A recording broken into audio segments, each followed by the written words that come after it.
여러분 안녕하십니까? 뉴스 더 개벽입니다. 세계 곳곳에서 발생한 개벽 뉴스를 알려드립니다. 도널드 트럼프 미국 대통령이 핵무기 실험 재개를 명령했다고 밝히면서 전 세계의 시선이 워싱턴으로 쏠렸습니다. 그러나 미 에너지부는 핵폭발이 없는 실험이라고 해명하며 파장을 진화하고 있습니다. 크리스 라이트 에너지부 장관은 폭스뉴스 인터뷰에서 이번에 언급된 실험은 시스템 테스트로 핵폭발이 일어나지 않는 비임계 폭발이라고 설명했습니다. 이 비임계 실험은 핵분열 물질이 임계 상태에 이르지 않아 연쇄 핵반응이 발생하지 않는 형태로 핵무기의 작동 안정성을 검증하는 절차입니다. 라이트 장관은 미국은 이미 1960년에서 80년대 실제 핵폭발 실험에서 방대한 데이터를 확보했으며 현재는 초고성능 컴퓨터를 통해 핵폭발을 정밀하게 시뮬레이션할 수 있다고 강조했습니다. 하지만 트럼프 대통령의 발언은 여전히 논란을 불러일으키고 있습니다. 그는 지난달 30일 미중 정상회담을 앞두고 자신의 SNS 트루스 소셜을 통해 핵무기 실험 재개를 국방부에 명령했다고 발표했습니다. 구체적인 실험 방식에 대한 언급은 없었지만 기자들이 지하 핵실험을 의미하느냐고 묻자 곧 알게 될 것이라며 여지를 남겼습니다. 트럼프 대통령은 CBS 시사 프로그램 60분에서도 핵실험 재개의 필요성을 재차 주장했습니다. 그는 러시아도 중국도 핵실험을 하고 있지만 공개하지 않고 있다며 우리는 지구를 150번은 날려버릴 수 있을 만큼의 핵무기를 갖고 있다고 말했습니다. 또한 북한은 계속 실험을 하고 있고 러시아와 중국도 하고 있다. 우리는 실험하지 않는 유일한 나라가 되고 싶지 않다고 덧붙였습니다. 이에 대해 AP통신은 21세기 들어 폭발을 수반한 핵실험을 진행한 국가는 북한뿐이라고 지적했습니다. 미국은 1992년 조지 허버트 워커 부시 대통령 시절 냉전 종식과 함께 핵폭발 실험을 중단했고 이후 33년 동안 이를 유지해왔습니다. 러시아는 1990년 이후, 중국은 1996년 이후 공식적으로 핵실험을 중단했습니다. 미국은 포괄적 핵실험 금지 조약에 서명했지만 상원 비준을 거치지 않아 법적 구속력은 없습니다. 그럼에도 지금까지 사실상 조약을 준수해왔던 만큼 트럼프 대통령의 이번 발언은 국제 군비 경쟁의 불씨를 다시 지필 수 있다는 우려를 낳고 있습니다. 전문가들은 비임계 실험이라 하더라도 핵무기 현대화와 군사적 긴장을 부추길 수 있다고 경고하고 있습니다. AI가 예측한 2050년 인류의 얼굴이 전 세계를 충격에 빠뜨렸습니다. 거북목에 삐쩍 마른 팔다리, 불룩 튀어나온 배, 그리고 붉게 충혈된 눈. 이것이 인공지능이 그린 미래 인간의 초상입니다. 미국 뉴욕포스트는 걸음수 추적 앱 위워드가 지금처럼 앉아서만 사는 생활을 계속하면 인간은 어떻게 변할까라는 질문에서 출발해 인공지능 모델을 제작했다고 보도했습니다.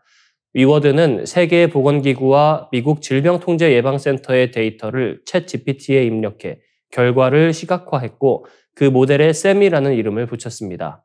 이 샘의 외형은 충격적입니다. 앞으로 기운 목과 굽은 허리, 부풀어 오른 복부, 부은 발목, 그리고 피로에 짓눌린 얼굴은 움직이지 않는 인간의 종착점을 보여줍니다. 위워드는 운동 부족이 인체에 미치는 영향을 의학적으로 재현한 결과라며 이 모습은 단순한 상상물이 아니라 현재의 건강 통계를 바탕으로 한 경고라고 설명했습니다. AI 분석에 따르면 좌식 생활이 길어질수록 비만, 자세 불균형, 시력 저하, 피부 노화가 가속됩니다. 움직이지 않아 소비되지 못한 에너지는 복부 지방으로 축적되고 스마트폰을 장시간 내려다보는 자세는 목뼈를 변형시켜 거북목을 유발합니다. 또한 화면의 블루라이트는 피부 노화와 색소 침착을 빠르게 진행시키며 같은 거리의 화면만 응시하면 시야 흐림, 두통, 안구 건조증이 나타납니다. 특히 장시간 앉아있는 습관은 하체 혈액순환을 방해해 다리 부종과 정맥류, 심하면 혈전 형성으로 이어질 수 있습니다. 위워드는 좌식 생활의 부작용은 단순히 외형의 문제를 넘어 심혈관 질환과 조기 사망의 위험을 높인다며 이 프로젝트는 공포를 자극하기 위한 것이 아니라 현대인의 현실을 직시하게 하려는 경고라고 강조했습니다. 현재 WHO 조사에 따르면 전 세계 청소년의 80%가 권장 신체 활동량에 미달하고 있습니다. 음식 주문, 회의, 대화까지 모두 스마트폰과 소파 위에서 해결하는 비활동의 시대가 이미 일상화된 것입니다. 전문가들은 하루 30분의 가벼운 걷기조차 심혈관 건강을 크게 향상시키고 정신적 안정에도 도움을 준다고 조언합니다. AI가 경고하는 미래의 인간, 샘은 단지 가상의 인물이 아니라 지금 이 순간 움직이지 않는 우리의 자화상일지도 모릅니다.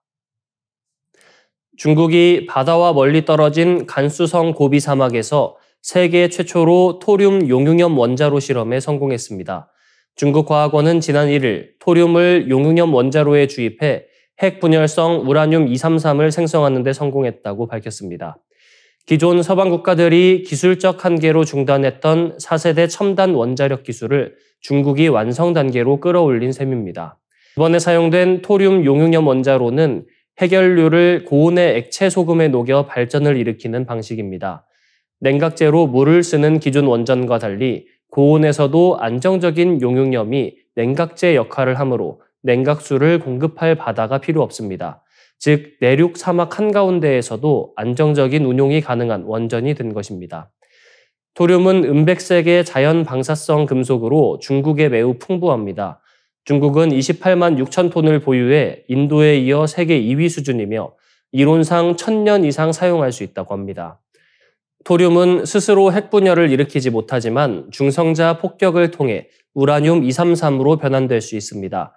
이 과정이 바로 핵의 연금술이라 불리는 기술이며 성공 시 기준 우라늄보다 높은 효율과 낮은 폐기물을 얻을 수 있습니다. 미국은 1960년대 오크리지 국립연구소에서 유사 실험을 진행했지만 연료 순환 제어 문제로 실패했습니다. 반면 중국은 2011년 첨단 핵분열 에너지 계획을 국가 프로젝트로 추진해 100여 개 연구기관과 기업이 참여했고 핵심 장비의 국산화에도 성공했습니다. 이번 성과는 그 결실로 평가됩니다. 현재 고비사막 실험로의 출력은 2메가와트에 불과하지만 중국은 2035년까지 100메가와트급 시범 원자로를 완성한다는 목표를 세웠습니다. 상하이 응용물리연구소는 토륨 용융염 원자로는 거대한 압력 용기나 냉각수를 필요로 하지 않으며 대기압에서 작동해 폭발 위험이 없다고 설명했습니다. 또한 원자로를 멈추지 않고 연료를 교체할 수 있어 효율이 높고 방사성 폐기물도 적습니다. 중국은 이 기술을 향후 선박용 핵동력 시스템, 핵추진 항공모함, 달기지 전력원 등으로 확장하려는 움직임을 보이고 있습니다.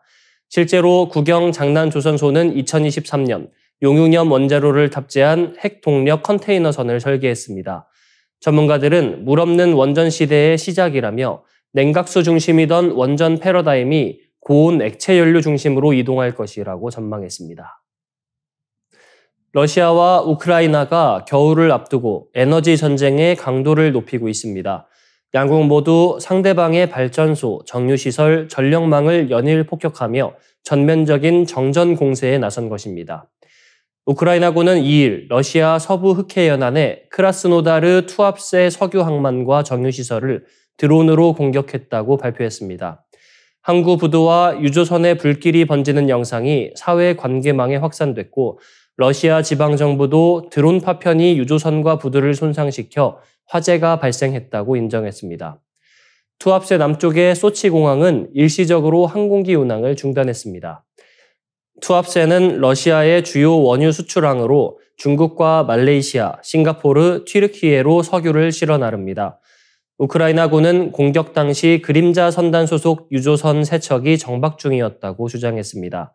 이 그림자 선단은 제재를 피하기 위해 러시아가 운용하는 비공식 유조선 집단으로 러시아산 원유 수출의 20%가 이 항만을 통해 이루어집니다. 우크라이나군은 또 러시아 서부 리페츠크, 쿠르스크, 오듈 등 5개 지역에 변전소를 타격했다고 밝혔습니다. 불길에 휩싸인 발전소 영상이 현지 매체를 통해 공개됐고 젤렌스키 대통령은 우리의 장거리 타격으로 러시아 정유시설의 20%가 마비됐다고 주장했습니다. 이러한 공세의 목적은 러시아 전쟁 자금의 핵심인 석유 돈줄을 끊는 데 있습니다. 프랑스의 마크롱 대통령은 러시아는 유령 유조선을 통한 석유 수출로 전쟁 자금의 40%를 얻는다고 밝혔습니다. 미국 전쟁연구소는 지속적인 우크라 공습으로 러시아의 석유, 가솔린 시장이 약화하고 있다며 이는 전쟁 장기화 능력에도 영향을 미칠 것이라고 분석했습니다. 그러나 러시아 역시 우크라이나의 에너지 인프라를 집중 타격하고 있습니다. 우크라이나 중부 자포리자주에선 러시아의 드론 미사일 공습으로 5만 8천 명이 정전을 겪었고 체르니히우 지역에서도 수십만 명이 지난달 대규모 정전 피해를 입었습니다. 르몽드와 라주무코프 센터 분석에 따르면 러시아는 드니프로강을 경계로 우크라이나 전력망을 두 동강 내 국가 동쪽 절반을 암흑과 추위에 빠뜨리려 하고 있습니다. 라주무코프 센터의 오멜첸코 연구원은 러시아는 전력난으로 우크라 국민이 내년 1월쯤 견디기 힘든 상황에 이르게 되길 바란다며 결국 시민들이 정부에 러시아의 값싼 가스와 전력을 받는 대가로 항복하라고 요구하게 만들려는 전략이라고 분석했습니다. 이상으로 뉴스 더 개병 마치겠습니다. 시청해주셔서 고맙습니다.